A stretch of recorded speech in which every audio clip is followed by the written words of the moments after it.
Hello good morning दोस्तों, स्वागत है आपका हमारी एक और नई वीडियो में। तो दोस्तों, जैसा कि हम सभी लोग जानते हैं कि एसएससी जीडी के एग्जाम 4 फरवरी से स्टार्ट होंगे। अब उसके एग्जाम सिटी और डेट स्टेटस जारी होने लगे हैं। अलग अलग रीजन्स के आ रहे हैं। इसी महीने में हम सभी लोगों को अपने अपने रीजन्स के एग्जाम सिटी और डेट स्टेटस पता लग जाएंगे।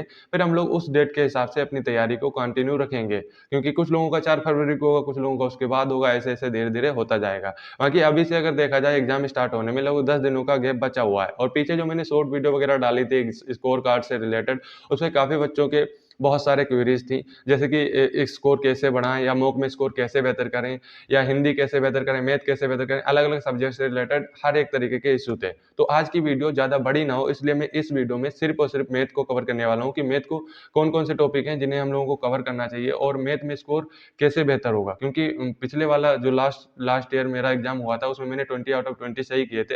हालांकि किए तो 19 सही थे, एक क्वेश्चन उसमें डिलीट हुआ था क्योंकि वो गलत था। तो उस बेस में मेरे 20 आउट ऑफ 20 सही हुए थे। एक बोनस मार्क्स मिला था एक का। ठीक है। तो आज की वीडियो में मैथ से रिलेटेड रखने वाला हूं, तो बहुत ज्यादा इन्फॉर्मेटिव वीडियो है, तो वीडियो एंड तक जरूर देखना। और अगर चैनल पे पहली बार आया तो सब्सक्राइब करके बेल आइकन को प्रेस कर देना। अगर नहीं भी किया है अभी तक तो सब्सक्राइब कर देना और वीडियो को लाइक भी कर देना। चलिए शुरू करते हैं। अब देखो दोस्तों, कुछ चीजें मैं पहले क्लियर कर दूं मॉक से रिलेटेड। काफी लोग मॉक लगाते हैं, फिर बहुत ज्यादा डिमोटिवेट हो जाते हैं क्योंकि उनके मार्क्स कम बनते हैं या ज्यादा बन जाते हैं, तो बहुत ज्यादा ओवर कॉन्फिडेंट हो जाते हैं। तो सबसे पहले मैं क्लियर कर दूं, मॉक एक माध्यम है टाइम मैनेजमेंट करने का, आपके अंदर से डर निकालने का। जो फाइनल एग्जाम में जब आप बैठोगे जाके कि आपका टाइम तो नहीं कम पड़ेगा, आप सारे क्वेश्चन अटेम्प्ट कर पाओगे या नहीं अटेम्प्ट कर पाओगे, उस चीज का। और साथ ही साथ जो क्वेश्चंस कुछ मिल जाते हैं जो मॉक में आप लगाओगे, जब आपको ज्यादा एक्सपीरियंस हो जाएगा तो कुछ क्वेश्चन आपको दिखेगा कि रिपीट होने लगे हैं, खासतौर पे जीके जीएस वगैरह से रिलेटेड। और मैथ के कॉन्सेप्ट बहुत ज्यादा तगड़े होते जाते हैं जब आप धीरे धीरे लगाते जाते हो, बहुत ज्यादा एक्सपीरियंस हो जाता है मॉक वगैरह लगाने में। तो इस चीज के लिए मॉक मतलब डिपेंड करता है, यही मेन रोल प्ले करता है कि आपका टाइम सुधारे, आपके अंदर से डर निकाले, और आपके जो क्वेश्चन है जिन पे आपकी पकड़ नहीं है उन्हें बेहतर करे। क्योंकि जब आप गलतियां करते हो, फिर आप अगर मॉक को एनालाइज करोगे, इसीलिए एनालिसिस होता है उसमें, एनालिसिस करोगे तो आप देखोगे कि आपने ये टॉपिक्स गलत किए हैं। तो जब आप नेक्स्ट मॉक लगाओगे, तब आपको वही गलतियां सुधारनी होंगी जो आपने पिछले वाले मॉक में गलतियां की हैं, जिससे कि आने वाले समय में जब भी मॉक में वो क्वेश्चन या उससे रिलेटेड कोई भी अदर क्वेश्चन आए, उसे आप बेहतर करो।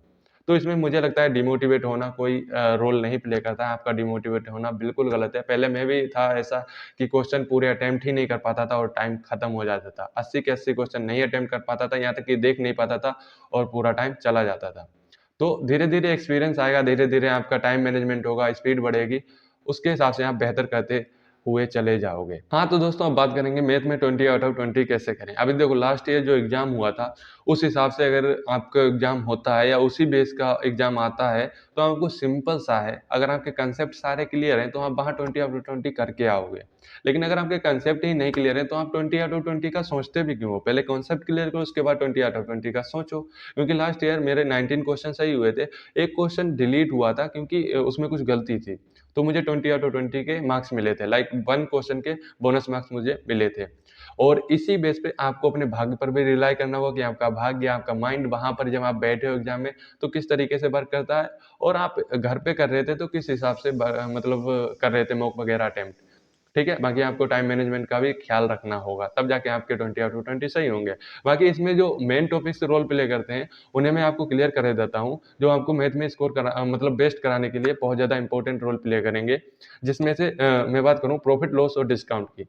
देखो, प्रॉफिट लॉस और डिस्काउंट एसएससी जो है इनसे बहुत ज़्यादा क्वेश्चन पूछती है, और एग्जाम में इन्हीं पर लगभग डिपेंड रहती है। लगभग 5 क्वेश्चन, लगभग 20 में से 5 क्वेश्चन, मतलब 25% रोल तो यही प्ले करता है, प्रॉफिट लॉस और डिस्काउंट। और इसी से आपको देखने के लिए मिलेंगे लगभग 5 क्वेश्चन, 3 से 5 क्वेश्चन इतने रहने ही वाले हैं प्रॉफिट लॉस और डिस्काउंट से।